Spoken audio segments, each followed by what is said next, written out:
10 prestasi dan 10 dosa SBY selama menjabat Presiden Indonesia.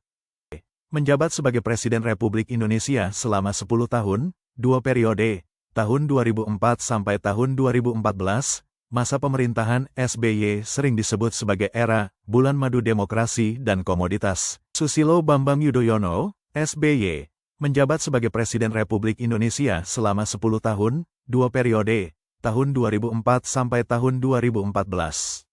Masa pemerintahan SBY sering disebut sebagai era bulan madu demokrasi dan komoditas, karena stabilitas politik yang terjaga dan pertumbuhan ekonomi yang kuat berkat melonjaknya harga komoditas global.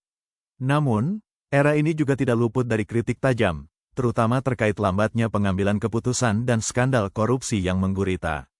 SBY memulai karir militernya dengan cemerlang sebagai lulusan terbaik, Adi Makayasa. Akademi Militer, Akmil, tahun 1973. Sejak awal, ia menonjol bukan hanya karena kemampuan fisiknya, melainkan karena kapasitas intelektualnya. Di kalangan TNI, SBY kerap dijuluki sebagai perwira pemikir. Setelah Gus Dur dimakzulkan dan Megawati naik sebagai presiden, SBY dipanggil kembali untuk menduduki jabatan yang sama, Menko Polkam. Di era Megawati inilah nama SBY benar-benar meroket di mata publik karena berhasil menangani rentetan krisis besar. Karir sebagai Menko Polkam inilah yang menjadi batu loncatan terbesar SBY. Menjelang pemilu 2004, Pilpres langsung pertama dalam sejarah Indonesia, hubungan politik antara SBY dan Megawati memanas. SBY merasa dikucilkan dari rapat-rapat kabinet, sementara popularitasnya di masyarakat justru melonjak sebagai figur pemimpin yang dizalimi, berwibawa, dan santun. Pada Maret tahun 2004, SBY resmi mengundurkan diri dari jabatan Menko Polkam Megawati. Menggunakan kendaraan politik yang telah ia persiapkan sejak tahun 2001, Partai Demokrat, SBY maju sebagai calon presiden berpasangan dengan Jusuf Kalla, dan berhasil memenangkan pemilu, mengubah statusnya dari seorang mantan menteri menjadi Presiden RI ke-6. Berikut adalah analisis mendalam mengenai 10 prestasi, keberhasilan, dan 10 dosa, kekurangan, kegagalan, pemerintahan SBY selama dekade tersebut. Pertama, stabilitas ekonomi dan pertumbuhan di atas 6%. Kedua, pelunasan utang IMF. Ketiga, perdamaian Aceh, Mo Helsinki 2005. Keempat, konsolidasi demokrasi dan pemilu langsung yang damai. Kelima, penguatan Komisi Pemberantasan Korupsi, KPK. Keenam, Indonesia masuk ke dalam forum G20. Ketujuh, lahirnya Jaminan Kesehatan Nasional, BPJS. Kedelapan, penurunan rasio utang terhadap PDB, Debt to GDP ratio. Kesembilan, keberhasilan pemberantasan terorisme. Kesepuluh, pengalokasian anggaran pendidikan 20%.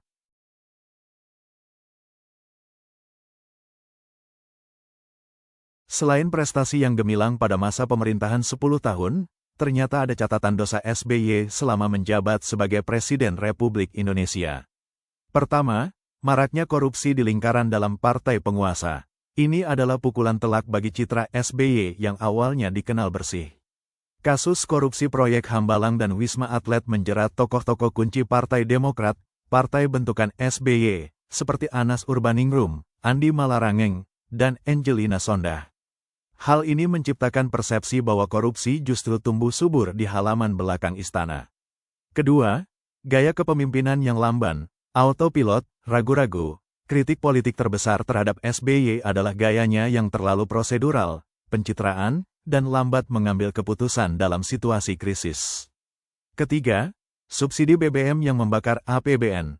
Dari sisi ekonomi, SBY dinilai kurang berani melakukan reformasi struktural energi.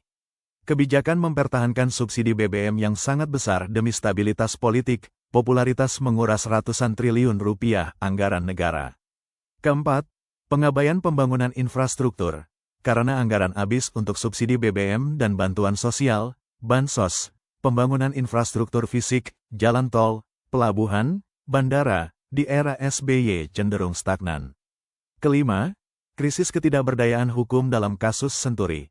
Skandal Bailot Bank Senturi senilai 6,7 triliun rupiah pada tahun 2008 menjadi beban politik hukum menahun.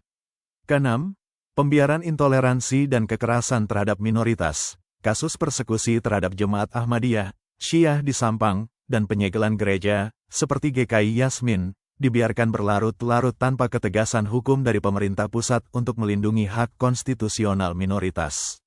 Ketujuh, mandeknya penyelesaian kasus HAM masa lalu.